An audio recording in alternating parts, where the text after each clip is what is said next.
السلام عليكم ورحمة الله وبركاته. الحمد لله نحمده ونستعينه ونستغفره ونعوذ بالله من شرور أنفسنا ومن سيئات أعمالنا. من يهده الله فلا مضل له ومن يضلله فلا هادي له. ونشهد أن لا إله إلا الله وحده لا شريك له. ونشهد أن سيدنا وسندنا مولانا محمدا عبده ورسوله صلى الله تعالى عليه وعلى آله وبارك وسلم تسليما كثيرا. أما بعد فأعوذ بالله من الشيطان الرجيم. بسم الله الرحمن الرحيم. شهر رمضان الذي أنزل فيه القرآن. وقال رسول الله صلى الله عليه وسلم: استكثروا فيه من 4 خصال. وقال النبي صلى الله تعالى عليه وسلم: الصيام جنة ما لم يخلقها. بارك الله لنا ولكم في القرآن العظيم، ونفعنا وإياكم بالآيات والذكر الحكيم. درود شريف পড়ি। اللهم صل على محمد وعلى آل محمد كما صليت على إبراهيم وعلى آل إبراهيم إنك حميد مجيد. اللهم بارك على محمد وعلى آل محمد كما باركت على إبراهيم وعلى آل إبراهيم إنك حميد مجيد. দীর্ঘ 1 বছর পর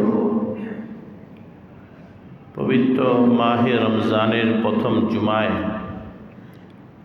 আল্লাহ রাব্বুল আলামিন আমাকে আপনাকে সুস্থতার সাথে ঈমানের সাথে রোজা অবস্থায় মসজিদে আসার তৌফিক দান করেছেন। আল্লাহর এই মহা নিয়ামত পেয়ে আমরা খুশি না বেজার? এই খুশির শুকরিয়া আদায় করার জন্য আল্লাহর শুকরিয়া আদায় করা দরকার কিনা? এই জন্য একবার কালিমাতুশ শুকর দিল থেকে আমরা সবাই পাঠ করি আলহামদুলিল্লাহ। রমজান মাস বরকতময় মাস, আমরা এটা কম বেশি সবাই জানি। রমজানের বরকত দুনিয়ার লাইনেও আমরা দেখি, আবার সোয়াবের লাইনে আখিরাতের লাইনেও আমরা দেখি।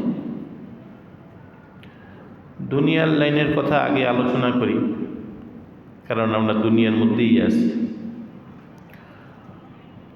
রমজান মাসে দুনিয়াবি লাইনের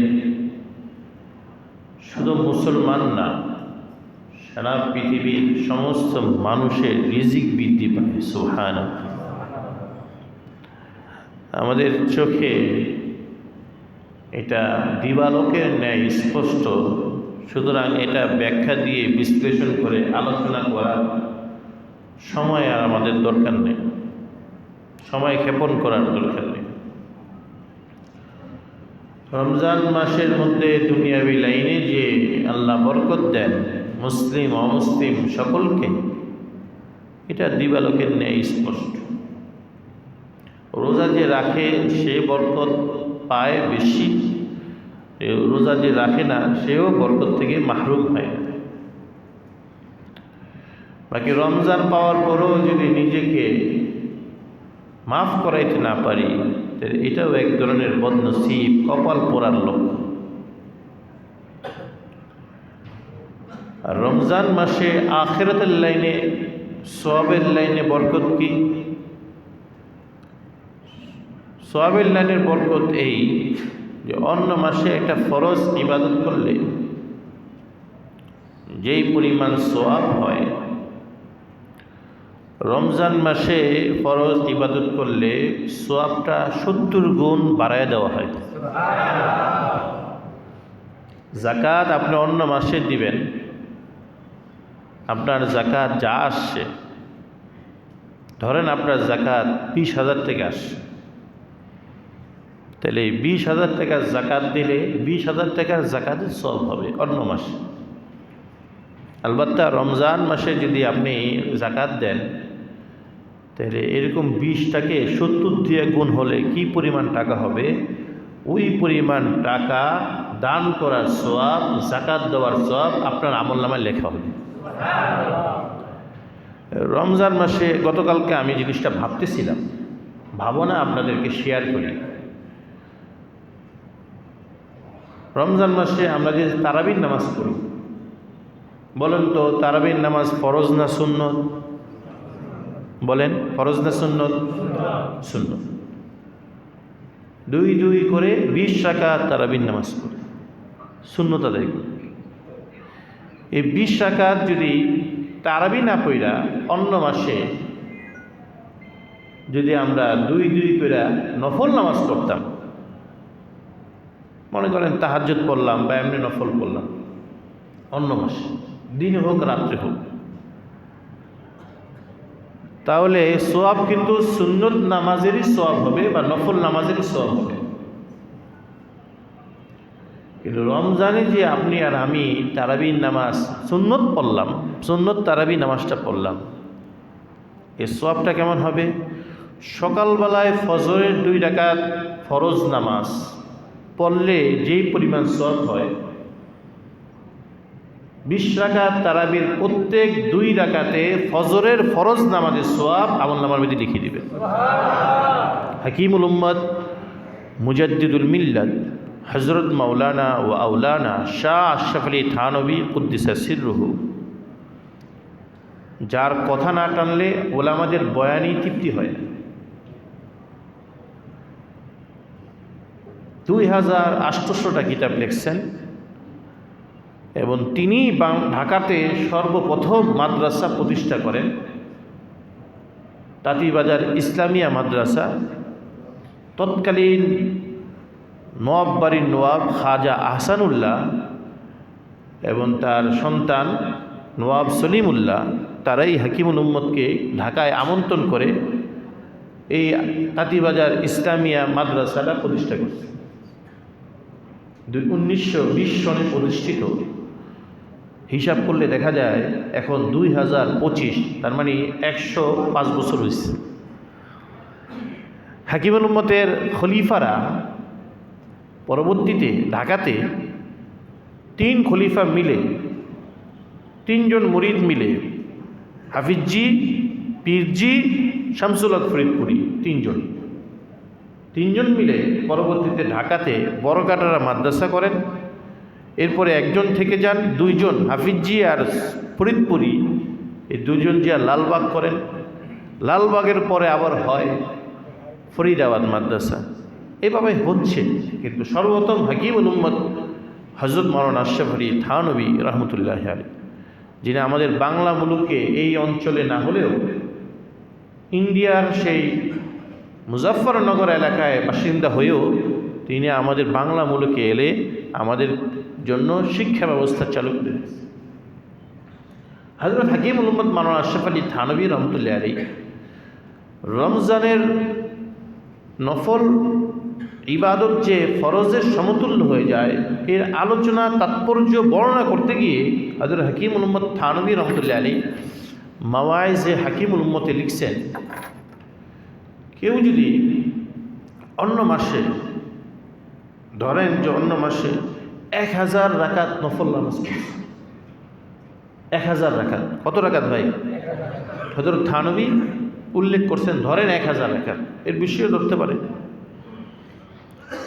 কে যদি নফল নামাজ পড়ছে আর ফজরের ফরজ 2 রাকাত নামাজ পড়ছে,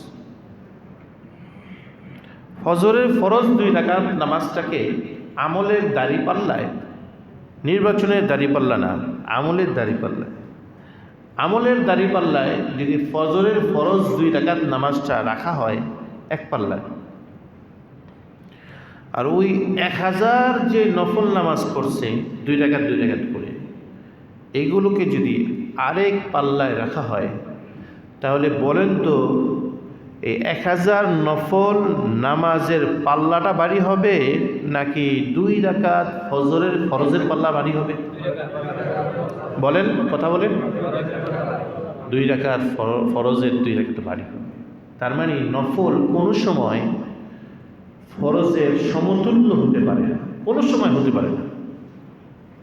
কিন্তু আল্লাহ তাআলা রমজানের মধ্যে এমন বরকত দিছেন যে রমজানে নফল সুন্নত এগুলোকে আল্লাহ তাআলা ফরজের মর্যাদা দিয়ে দিয়েছে। এটা হলো রমজানের বরকত। হাকিম উম্মত এইভাবে বুঝিয়েছি। এমনি কোরআন শরীফ তেলাওয়াত করা, কোরআন শরীফ আপনি আমি এমনি অন্যান্য মাসে তেলাওয়াত করলে নফল বা সুন্নত তেলাওয়াতের সওয়াব হবে। আমাকে একজন প্রশ্ন করছিল আজ থেকে প্রায় 15 বছর আগে, তখন আমি সদ্য আলেম হয়ে আসি, 2009-10-এ আমাকে প্রশ্ন করছিল যে এক জায়গায় ওলামাদের মধ্যে এই বিষয়টা মিটিংয়ের মধ্যে আলোচনা হচ্ছিল, কোরআন শরীফ পড়া ফরজ না সুন্নত? এটা আজীব প্রশ্ন। এক জায়গায় খ্যাতিমান কিছু আলেমরা বসাছে, ওখানে আমি গেছি। আমার তখন দাড়িও ভালো করে গজায়নি, এখন কিন্তু পুরোপুরি কমপ্লিট হয়নি।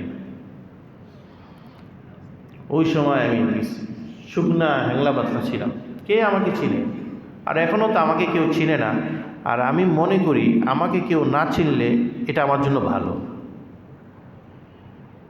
আমি দুনিয়াতে আমাকে কেউ না চিনো এটা আমার জন্য মঙ্গলজনক। আমি যে যাকে আদর্শ মানব হিসাবে মনে করি, যার সান্নিধ্য আমার জীবনের সবচেয়ে বড় প্রভাব ফেলছে, তিনি হলেন আমার উস্তাদজি, বাংলাদেশের গ্র্যান্ড মুফতি হযরত মুফতি আব্দুস সালাম চাটগামী রহমতুল্লাহ। লুকানো জীবন তার পছন্দ, আমিও সেই লুকানো জীবনটাই পছন্দ করি। এবং মনীষীদের মধ্যে যাকে আমি ফলো করি, তিনি হলেন আমার দাদা পীর আওলাদ রসুল শেখুল ইসলাম কুতুবে আলম হযরত মাওলানা সৈয়দ হুসাইন আহমদ মাদানী রহমতুল্লাহ, যার ছাত্র এদেশে হাদিস পড়াইছেন মাওলানা হেদায়েতুল্লাহ সাহেব, হাফিজ জুজু, মাওলানা শামসুল হক ফরিদপুরি, সরসিনার মাওলানা নিয়াস মখদুম খাত্তানি, হাটাজারি আল্লামা আহমদ শফি, বাইতুল মোকাররমের খতিব ওবায়দুল হক সাহেব, এরা সব তার ছাত্র। শেখুল ইসলাম কুতুবে আলম হযরত মাওলানা সৈয়দ হুসাইন আহমদ মাদানী রহমতুল্লাহ আলাইহি, তার কিতাবগুলোর মধ্যে প্রায় 25,000 পৃষ্ঠা আমি মোতালা করছি। কত হাজার পৃষ্ঠা ভাই? 25,000 পৃষ্ঠা রাত দিন জেগে আমি মোতালা করছি, গবেষণা করছি, কমপক্ষে 25,000 পৃষ্ঠা। ওখানে একটা শব্দ আছে, শোহরত কি জিন্দগি সে তনহাই কি জিন্দগি বেহতর হয়। বিখ্যাত হওয়ার চেয়ে অখ্যাত থাকা, প্রসিদ্ধ হওয়ার চেয়ে অপরিচিত থাকা, এটা আল্লাহর সাথে সম্পর্ক রাখার জন্য উত্তম। এখন এই ভাইরালের যুগে এই সমস্ত কথা বললে মানুষ মনে করবে যে কি বলে আর না বলে। ভাইরালের যুগ, আমরা মানুষকে ভাইরাল থেকে মুক্ত করতে চাই এমন না, বরং নিজেকে ভাইরাল থেকে দূরে রাখতে চাই, নিজেকে আদর্শ মনে করতে চাই। তো ওই সময় আমাকে কে চিনত আর এখনই বা আমাকে কে চিনে? না চেনাটাই আমি ভালো মনে করি, পছন্দসই মনে করি। উলামাদের মজলিসে আলোচনা হলো কোরআন শরীফ পড়া ফরজ না সুন্নাত। উলামারা বক্তব্য রাখলেন, যে যার মতো যতটুকু এলেম আছে বক্তব্য রাখছে। আলেমকে তার এলেম অনুযায়ী ছেড়ে দিতে হবে, আলেমের বিচার করার দুঃসাহস দেখাবেন না, আলেমকে তার এলেম অনুযায়ী ছেড়ে দিতে হবে। হ্যাঁ, গায়রে আলেমের কথায় আলেমকে বিচার করা মানে নিজের আখেরাত বরবাদ করা, কথা ঠিক না বেঠিক? হযরত মাওলানা রশিদ আহমদ গঙ্গুহি রহমতুল্লাহ আলাইহি তিনি বলতেন, আলেমদের শরীর হলো বিষে ভরা। কি বলতেন? অদ্ভুত অদ্ভুত শব্দ ব্যবহার করতেন। হযরত শেখুল হাদিস মাওলানা জাকারিয়া আবৃত্তির মধ্যে এটা লিখছেন যে শেখ রশিদ আহমদ গঙ্গুহি বলতেন, आलिम की गोश्त जहरावार होते हैं, उलामाদের গোশত বিষে ভরা। বিষ যদি কেউ খায় তাহলে তার মরণ ছাড়া কোনো উপায় নেই। উলামাদের যারা সমালোচনা করে তাদের ঈমান ধ্বংস হওয়া ছাড়া কোনো উপায় নেই। হযরত গঙ্গুহি বলতেন, এটা আমার কথা না, আমি যে কথাগুলো বলতেছি বড়দের কথার রেফারেন্স দিচ্ছি। এই কথা হজম করার মতনও সেই ঈমানের শক্তি লাগবে। হযরত গঙ্গুহি বলতেন, আমি এটা চ্যালেঞ্জ করে বলবো, যে মানুষটা দিনদার দেখা যায়, নামাজ পড়ে, হজ করে, দিনদার, লেবাস টোদার সব ভালো, কিন্তু সে মানুষটা যদি ওলামাদের দোষ ত্রুটি বের করার কাজে যদি সে লিপ্ত থাকে, সমালোচনা, এই দোষ ধরা, গীবত করার কাজে যদি লিপ্ত থাকে, আমি তোমাদেরকে বলছি যে তোমরা কবরে যায় দেখবা তার চেহারাটা কেবলামুখী না হইয়া পূর্ব দিকে হয়ে যাচ্ছে, অর্থাৎ সে ঈমান হারা হইয়া দুনিয়া থেকে গেছে। নাউজুবিল্লাহ। আল্লাহ তাআলা আমাকে, আমাদেরকে, সকলকে এই ধরনের মারাত্মক গুনাহ থেকে বেঁচে থাকার তৌফিক দান করুন। তো উলামাদের মজলিসে আলোচনা হচ্ছে, প্রত্যেকে এলেম অনুযায়ী কথা বলছে। আমি বললাম নামাজের, আমাকে জিজ্ঞাসা করছে, আমি বললাম নামাজের মধ্যে কোরআন শরীফ পড়া ফরজ। নামাজের মধ্যে কোরআন শরীফ পড়া কি ফরজ? কোরআন শরীফের এক একটা ক্ষেত্র আছে, সব জায়গায় এক হুকুম রাখে না। কোরআন শরীফ পড়া ফরজ না সুন্নত? নামাজের মধ্যে কোরআন শরীফ পড়া ফরজ। ওয়াইযা কুরিয়াল কুরআন ফাসতামিউ লাহু ওয়া আনসিতু লা সালাতা ইল্লা বিফাতিহাতিল কিতাব মান কানাত লাহু ইমামুন ফাকিরাতুল ইমামি লাহু কিরাআতুন। এই সমস্ত হাদিস এবং আয়াত দ্বারা বোঝা যায় নামাজের মধ্যে কোরআন শরীফ পড়াটা কি ফরজ, আর নামাজের বাইরে কোরআন শরীফ পড়াটা সুন্নত। নামাজের বাইরে কোরআন শরীফ পড়াটা কি ভাই? সুন্নত। এবার আসল মাসালায়, রমজানের বাহিরে, এটা ওখানে ওলামাদের আলোচনা করছি, ওলামারা মুসলিম করছেন, মেনে নিছেন কথা, আর কিতাব পরে ঘাটছেন, তারা দেখছেন আমার কথা মিল আছে। এটা আজকের ফতুয়া না, ফতুয়া দিতে দিতে 15 বছর পার করছে এমন না, আজ থেকে 15 বছর আগে 2009-10-এর কাহিনী বললাম আপনাদেরকে। তো এখন আসেন, রমজানের বাহিরে কোরআন শরীফ আপনি পড়েন, সকালে, দুপুরে, রাত্রে, যখন তখন পারেন কিছু পড়েন। তো নামাজের বাহিরে পড়েন, রমজানের বাহিরে। এই যে কোরআন শরীফ আপনি পড়লেন বা আমি পড়লাম, আমরা পড়লাম, কোরআন শরীফ সুন্নত পড়ার সওয়াব আমলনামায় লেখা হয়। কিন্তু রমজান মাসে যদি আপনি আর আমি কোরআন শরীফ পড়ি, তাহলে নামাজে কোরআন শরীফ যে ফরজ, কোরআন শরীফ পড়া যে ফরজ, যেই পরিমাণ সওয়াব হবে, রমজান মাসে আমরা যদি স্বাভাবিকভাবে কোরআন শরীফ পড়ি, তাহলে নামাজে কোরআন শরীফ পড়ার যে ফরজ সওয়াব, ওই ফরজের সওয়াব আপনার আমলনামায় লেখা হয়ে যাবে। এই জন্য হযরত শেখুল হাদিস মাওলানা জাকারিয়া রহমতুল্লাহ আলাইহি, যার কথা আমি প্রায় টানি, তার বরকতময় কিতাব ফাজাইল আমাল, এটা পড়ে পৃথিবীর হাজার হাজার নয় লক্ষ লক্ষ মানুষ হেদায়েত পেয়েছে। বাংলাদেশের বিখ্যাত বুজুর্গ শর্ষিনার পীর হযরত মুজাহিদে মিল্লাত শাহ সুফি মোহাম্মদ আবু জাফর মোহাম্মদ সালেহ রহমতুল্লাহ আলাইহি তার কাছে হাদিস পড়ছেন। এখান থেকে দক্ষিণবঙ্গ থেকে তিনি গেছেন, তার বাবা শর্ষিনার প্রথম পীর তাকে পাঠাইছেন যে সাহারানপুরে হযরত শেখুল হাদিস মাওলানা জাকারিয়া সাহেবের কাছে পড়তে গেছে। শেখুল হাদিস মাওলানা জাকারিয়া রহমতুল্লাহ আলাইহি তিনি মদিনা শরীফে ইন্তেকাল করেন এবং আমি সেখানে গিয়ে দেখছি রাসূলুল্লাহ শুয়ে আছেন, যেই দিকে শুয়ে আছেন ঠিক সেই বরাবর জান্নাতুল বাকিতে হযরত শেখুল হাদিস মাওলানা জাকারিয়া রহমতুল্লাহ আলাইহি শুয়ে আছে। মর্যাদা কাকে বলি, আল্লাহ তাআলা তাকে কি মর্যাদা দিয়েছে। শেখুল হাদিস বলতে আমরা হযরত শেখুল হাদিস মাওলানা জাকারিয়া সাহেবকে চিনি, জানি, মানি। তিনি গাউসে জামানা ছিলেন, তিনি আল্লাহ তাআলার এমন খাস বান্দা ছিলেন যে লম্বা কথা, এগুলো বলতে গেলে লম্বা কথা হয়ে যায়। তার প্রায় 5 জন ছাত্রের কাছে আমি পড়ছি, তার 5 জন ছাত্রের কাছে আমি কি সরাসরি পড়ছি। আলহামদুলিল্লাহ, আল্লাহর শুকর। হযরত শেখুল হাদিস মাওলানা জাকারিয়া রহমতুল্লাহ আলাইহি আকাবির কা রমজান একটা কিতাব আছে, আকাবির কা রমজান, উর্দু। এই কিতাবটা বাংলায় অনুবাদ করছেন। শেখুল হাদিস সাহেবের সাথে রমজানে ইতিকাফ করেনওয়ালা আলেমদের মধ্যে একজন হলেন আমাদের উস্তাদ হযরত মাওলানা ফরিদউদ্দিন মাসউদ দামাত বরকাতুহু।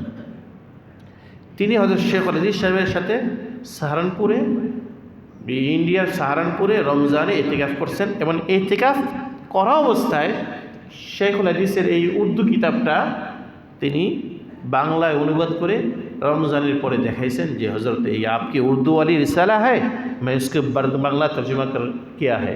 আমি এটা বাংলা তর্জমা অনুবাদ করছি।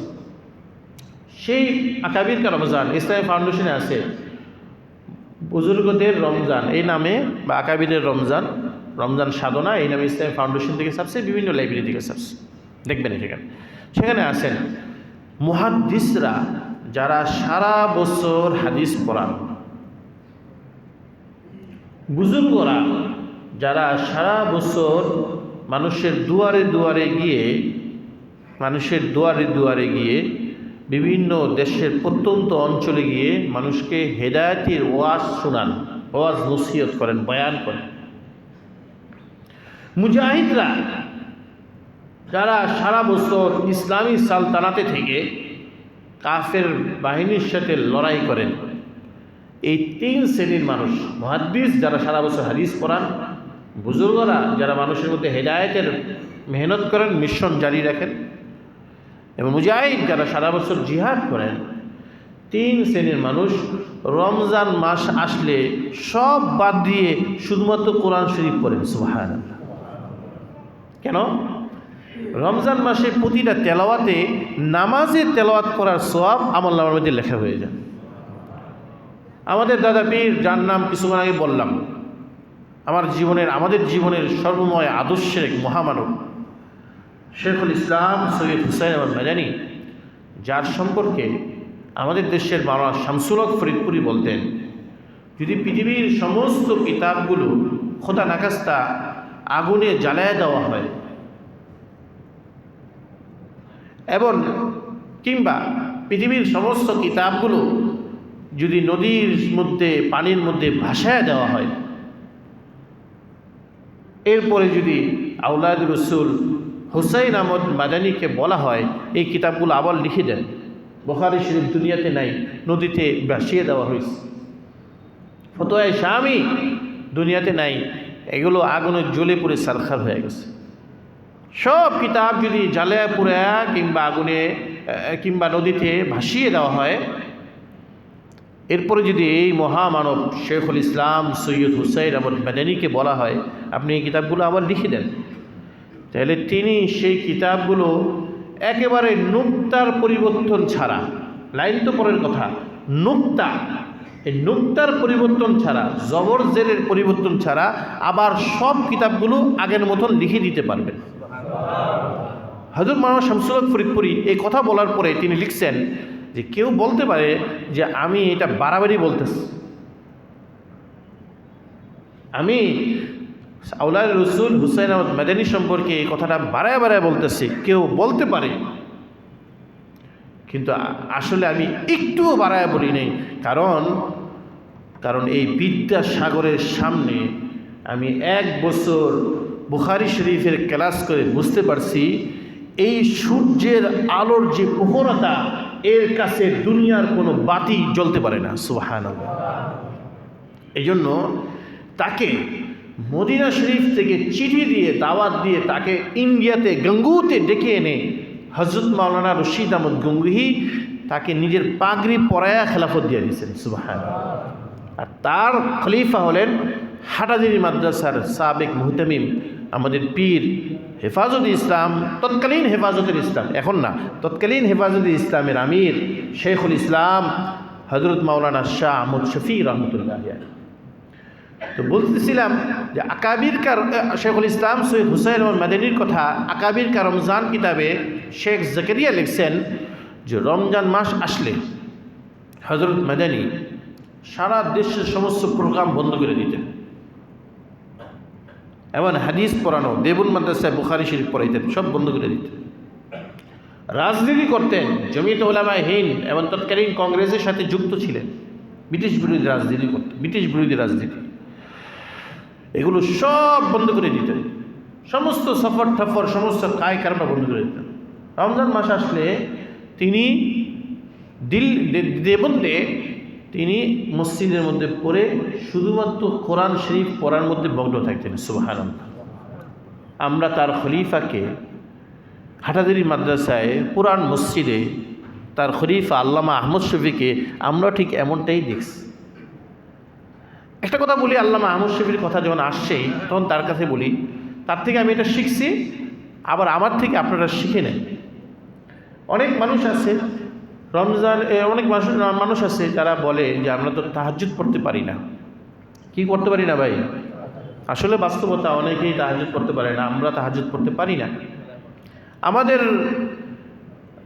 আমাদের পীর হযরত মাওলানা সৈয়দ হযরত মাওলানা আল্লামা শাহ আহমদ শফি রহমতুল্লাহ আলী, তিনি আমাদেরকে রমজান মাসে যখন হজরতের কাছে যেতাম তখন হজরত বলতেন যে দেখো, তাহাজ্জুদ পড়ার জন্য, তাহাজ্জুদ একটা কষ্টদায়ক বিষয়, আর কষ্টদায়ক আমল করতে হলে প্র্যাকটিস করতে হয়। কি করতে হয় ভাই? প্র্যাকটিস করতে হয়, একটু মস্ক করতে হয়, একটু সাধনা করতে হয়, ট্রেনিং দিতে হয়। আল্লামা আহমদ শফি আমাদেরকে বলছেন যে শেষ রাতে যখন সাহারি খাইতে উঠবই, আমরা সবাই শেষ রাতে সাহারি খাইতে উঠি না ভাই? রমজান মাসে তো এক মাসেই সাহারি খাইতে উঠি, শেষ রাতে যখন সাহারি খাইতে উঠোই তাহলে তখন তো বাথরুমে গিয়ে উজু করে বের হও, তো ডাইনে মাসটা বিছায়া দাঁড়ায় হোক বৈশা হোক 2 রাকাত পেরা তাহাজ্জুদের নিয়তে 2 রাকাত পড়ো, 4 রাকাত পড়ো, সময় পেলে 8 রাকাত পড়ো, আর তোমার স্ত্রীও সে আয়সা তোমার খানা মিশাই দিল, পরে খানা খাও। এই সাহারি খাইতে যখন উঠোই তখন 2 রাকাত কমপক্ষে হইলেও তাহাজ্জুদ পড়ে নাও। সুবহানাল্লাহ।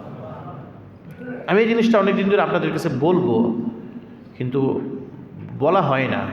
আজকের থেকে নিয়ত করেন, যখনই সাহারি খেতে উঠবো পুরা রমজান মাস এই নিয়ম করে দিব যে 2 রাকাত কমপক্ষে হইল তাহাজ্জুদের নিয়তে 2 রাকাত সালাতুত তাহাজ্জুদ পড়ে নেব। পারবো না ইনশাআল্লাহ? আল্লাহ তাআলা আমাদের সকলকে আমল করার তৌফিক দান করুন।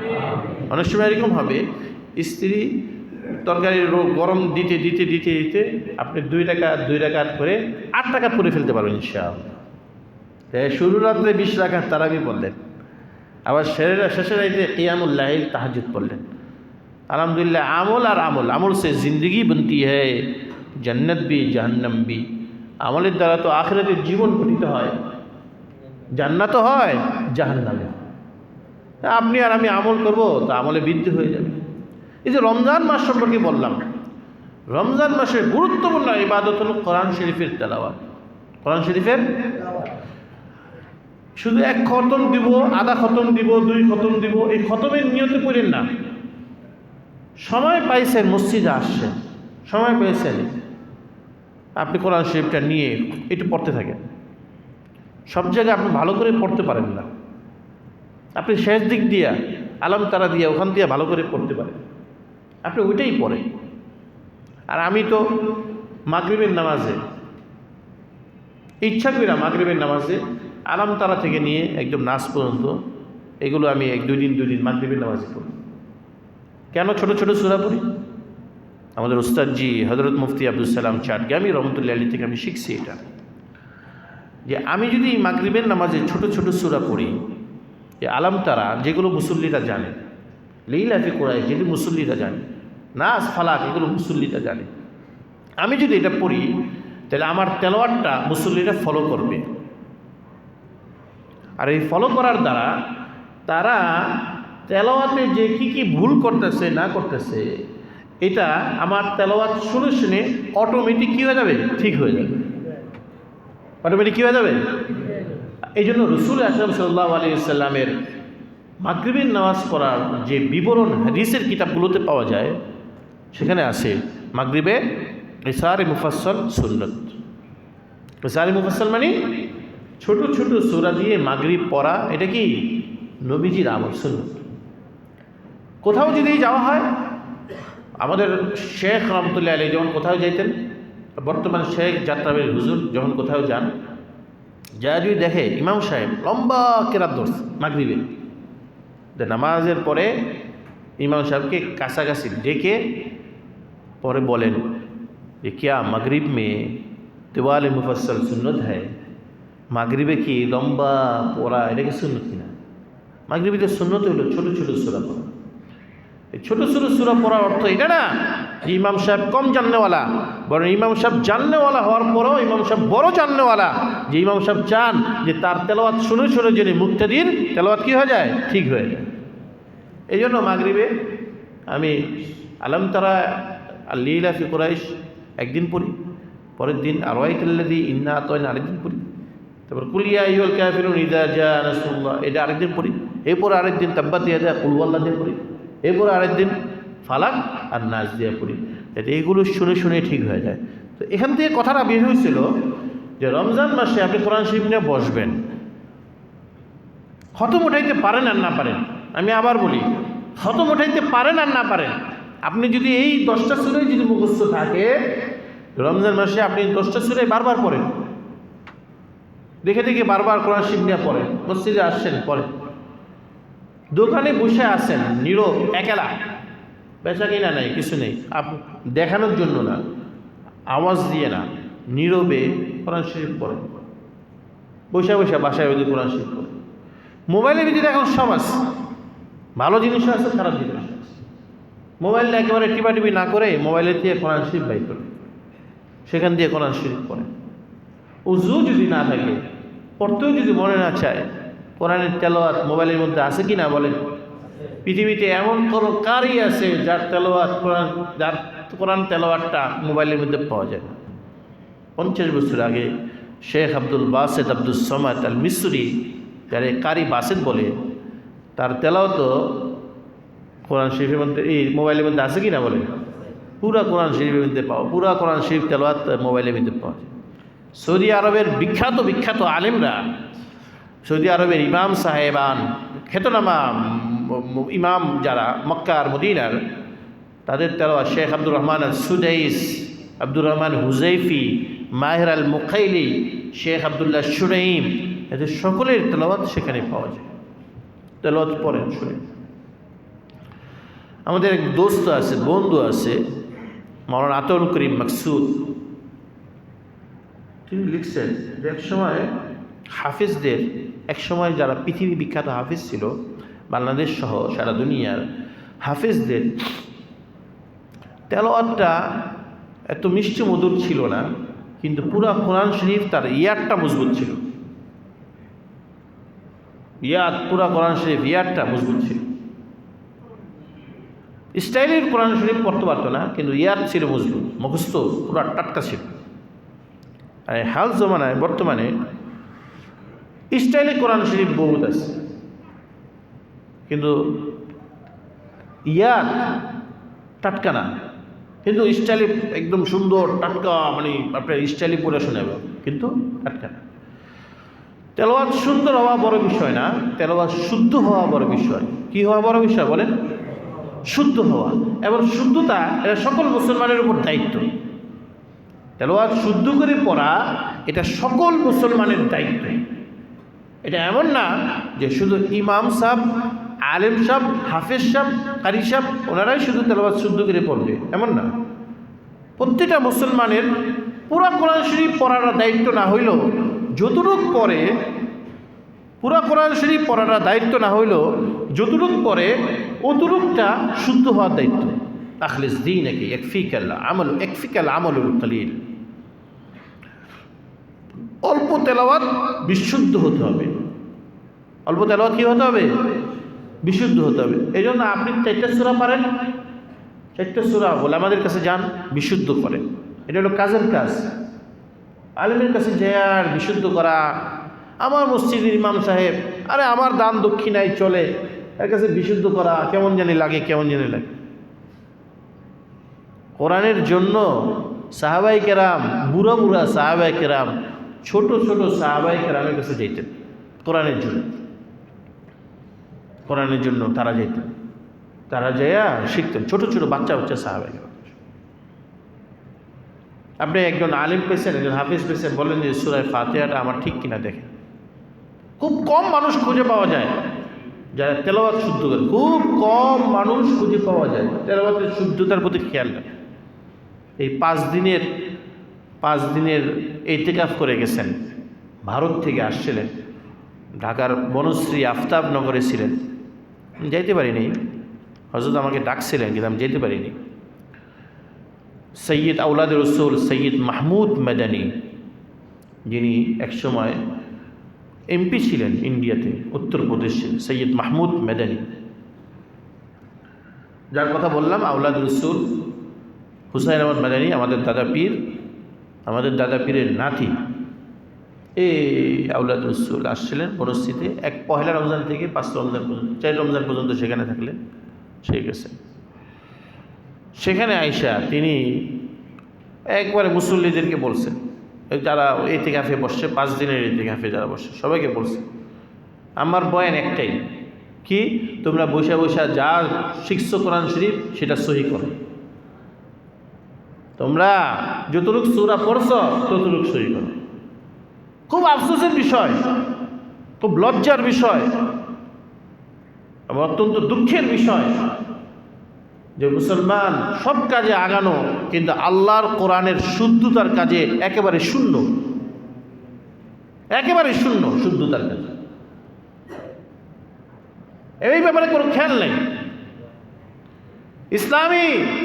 বাংলাদেশের মধ্যে ইসলামী দল, ইসলামী হুকুমত কায়েম হোক, সারা পৃথিবীর মধ্যে ইসলামী রাষ্ট্র কায়েম হোক, ইসলাম জিন্দা হোক, এই ব্যাপারে আমরা কত মেহনত করি, কত পরিশ্রম করি। দিন জিন্দা হওয়ার জন্য কেউ দাওয়াতি কাজ করি, কেউ রাজনীতি করি, কেউ মাদ্রাসায় দান করি, কেউ মসজিদ বানাই, অথচ আমাদের নিজেদের তেলাওয়াত যে অশুদ্ধ হয়ে বসে আছে, আমরা এদিকে কোনো ফিকির নেই। আফসোস কি বাত, খুব দুঃখের বিষয়। আমি মাঝে মাঝে যাত্রাবাড়িতে যাই, আমার শেখ মহিউসুন্নাহ হযরত মাওলানা শাহ মাহমুদুল হাসান মুনতাজিল, তার কাছে যাই। অনেক সময় তিনি নাইলে তার যে অ্যাসিস্ট্যান্ট যিনি আছে, পরবর্তী যিনি আছে, এই যুগের আবু বকর, হযরত বলেন যে এটা এই যুগের আবু বকর, মাওলানা আহমদ ঈসা এই যুগের আবু বকর। তোমরা যদি আবু বকরকে দেখতে চাও তাহলে মাওলানা আহমদ ঈসাকে দেখো। ওনাদের কাছে যা কি করি, এই সূরা ফাতিহাটা ঠিক করি, ইয়াকা না'বুদু ওয়া ইয়াকা নাস্তাঈন। আমরা কি পড়ি? কানা'বুদু। আমরা কি পড়ি? কানা'বুদু। কানা'বুদু তো সহি না, ইয়াকা একটা হয়ে গেছে, না'বুদু আর একটা শব্দ। কানা'বুদু বলতে কোনো শব্দ কোরআন হাদিসে নেই, আরবি কোনো শব্দ নেই। আমার সাথে পড়েন, ইয়াকা না'বুদু, ইয়াকা না'বুদু, ইয়াকা না'বুদু ওয়া ইয়াকা নাস্তাঈন। কানাস্তাঈন না, ওয়া ইয়াকা নাস্তাঈন। একটু স্লো হয়ে যাবেন, ইয়াকা না'বুদু। ভাই সবাই পড়েন, ইয়াকা না'বুদু وإياك نستعين আমার পড়ার দিকে একটু খেয়াল দেন ইয়াকা না'বুদু একা না'বুদু হবে না কিন্তু ইয়াকা না'বুদু ওয়া ইয়াকা নাস্তাঈন ইয়াকা না'বুদু ওয়া ইয়াকা নাস্তাঈন আবার বলেন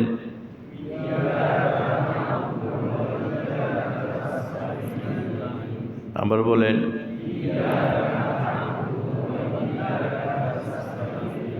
একটু মিলায় নেন ইয়াকা না'বুদু ওয়া ইয়াকা নাস্তাঈন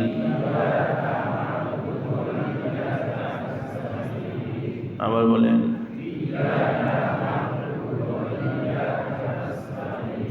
আবার বলেন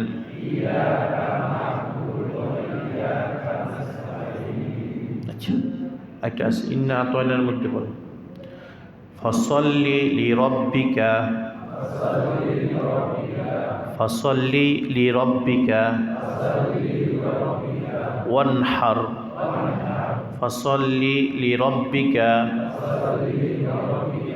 ফাসাল্লি লিনা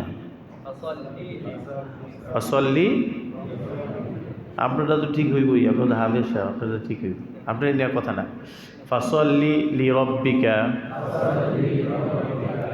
ফাসাল্লি লিরাব্বিকা ওয়ানহার বলেন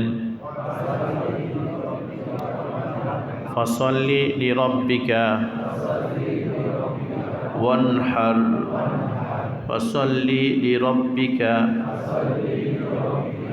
ফাসাল্লি লিরাব্বিকা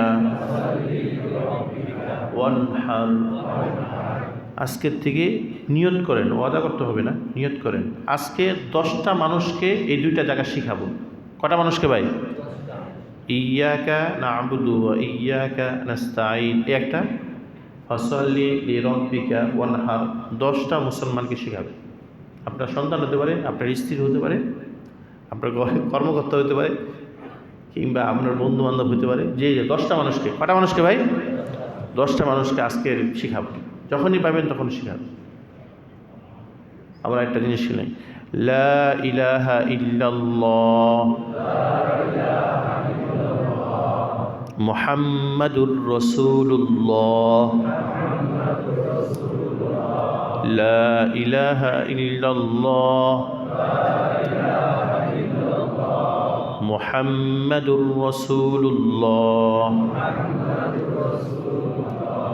বাসায় যাইবেন আপনার অধীনে যারা আছে সবারই জিজ্ঞেস করবেন কালিমা বলো তো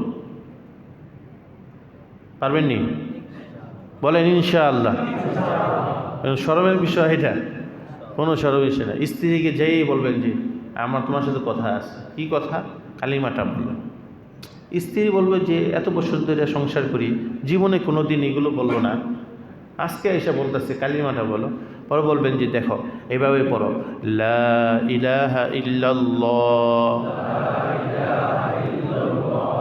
মুহাম্মাদুর রাসূলুল্লাহ লা ইলাহা ইল্লাল্লাহ মুহাম্মাদুর রাসূলুল্লাহ